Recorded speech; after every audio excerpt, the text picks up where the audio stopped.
From NPR News, this is All Things Considered. I'm Michelle Norris. And I'm Robert Siegel. For Galveston, Texas, the Deepwater Horizon disaster is terrible, but it's nothing new. The city, on the Gulf Coast southeast of Houston, has been through numerous spills, including the biggest in Gulf history. On June 3, 1979, an exploratory drilling rig off the coast of Mexico blew out. It caught fire, keeled over, and plunged into the wellhead area, damaging the drill pipe. This is from a news report from NBC's Today Show in August 1979. There is now a distinct possibility that oil spilling from that runaway Mexican well could spread as far as the Gulf Coast of Florida. That from an official of the EPA. As NPR's Wade Goodwin reports, that blowout was just the beginning for Galveston. The biggest difference between the Ixtoc 1 blowout in 1979 and the Deepwater Horizon is the depth of the water. Instead of 5,000 feet, the Ixtoc 1 was in 160 feet of water, which meant divers could easily get to the well. While that was nice because they didn't have platoons of underwater robots back then, it still took 10 months to cap the well. A nasty sheen of oil spread out across the water, while massive jets of natural gas belching from the ocean floor fed a continuous inferno of flame burning on the surface, its own little watery hell on Earth. Between 3 and 5 million barrels of oil poured into the water. And at that time, we had about 170 miles of the South Texas coast coated with oil. Wes Tunnell is the Associate Director of the Hart Research Institute for Gulf of Mexico Studies at Texas A&M in Corpus Christi.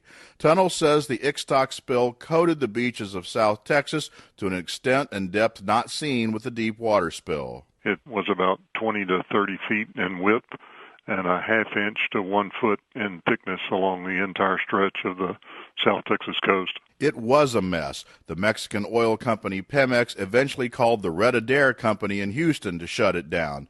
They did manage to close the well casing and put out the fire briefly, but then the well ruptured again, and because of the danger to the ships on the surface, the massive natural gas plume had to be relit so as not to accidentally blow everyone to Kingdom Come. In 1979, this all happened in relative obscurity. You can imagine the Monday morning quarterbacking if it were to have happened in 2010. For more than 100 years, the city of Galveston has lived by the Gulf and died by the Gulf. Tourism, shipping, and the oil industry its lifeblood, hurricanes and oil spills the bane of its existence. The seawall is like a long sidewalk park that runs most of the length of the island, and in the 70s I remember it, and in the 80s just being polka dotted with black like a Dalmatian, just up and down. Natalie Gober is BOI, born on the island. Standing in front of the Henley Market on the Galveston Strand, Gober remembers 1979 and 1980. Locals in Galveston are famous for not going to the beach. It's one of the many ways they differentiate themselves from the tourists. But back in 1979, Gober was a young girl, still very much going to the water regularly. Yeah, just as a little kid, that was one of the hazards on the sand, was sitting in or stepping in tar. Kind of hard to get off. Cheryl Jenkins, manager of the Henley Market, remembers the tar, but doesn't recall that it was devastating to the island's tourist industry. It was just a fact of life. I mean, it was just going to be tar. And you just had ways to clean it off your feet. You had baby oil and paper towels, and you just figured out ways to cope with it. The problem for many locals trying to remember back 30 years ago is that the disasters kind of run together. The Ixtoc blowout in 1979 was just the beginning of a series of environmental and natural catastrophes that hit the island over the next 10 years. 5 months after the well blowout, the oil tanker, the Burma Agate, collided with the freighter Mimosa at the entrance to Galveston Bay, causing a massive explosion and fire. 10 million gallons of oil burned and spilled for 2 months. The water was filled with burnt petroleum product waste, as well as millions of gallons of oil that didn't burn. Then, in 1984, the British oil tanker Alvinus ran aground, cracking open the ship's main deck and spilling a massive volume of Venezuelan crude into the Gulf. 53,000 metric tons were in that ship. Jan Coggeshall was the mayor of Galveston back then. From that date for the next year, the island was cleaning up heavy crude. We just had to stop beach activity, and we had to start water blasting the seawall, which is 10 miles long, to clean that up. So that was a huge project.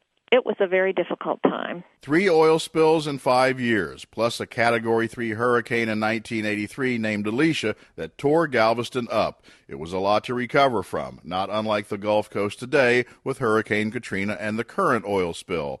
Nevertheless, Galveston rebuilt its hotels and restaurants, repeatedly cleaned its beaches and seawall of the oil. By the mid to late 1980s, the tourists were back in force. The local oyster, shrimp, and fishing industry slowly recovered too. Although some oil from the Deepwater Horizon spill has made its way west to Galveston, it's been a very small amount. When you ask locals like Jack King, owner of Le King's Confectionery, where for more than 30 years they've made their own candy, when you ask King if he remembers the aftermath of the Galveston oil spills of the 70s and 80s, he squints his eyes. Because this place has been here so long, and people now who came here as children are bringing their children back, we get a lot of phone calls that says, "Are you open again? Is Galveston back?" I haven't yet have had anyone to ask me, "Is there oil on the beaches?" So we're happy. Galveston has post-traumatic stress disorder. It's been so dazed by hurricanes, the oil spills seem nothing more than a nuisance, at least in retrospect.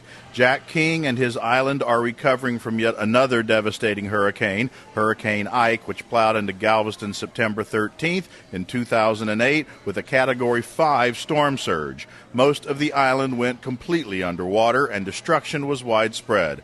Galveston is once again crawling from the wreckage. The people of Louisiana, Mississippi, Alabama, and Florida certainly know how they feel and can only hope that in 20 years they'll squint trying to remember their oil spill too. Wade Goodwin, NPR News.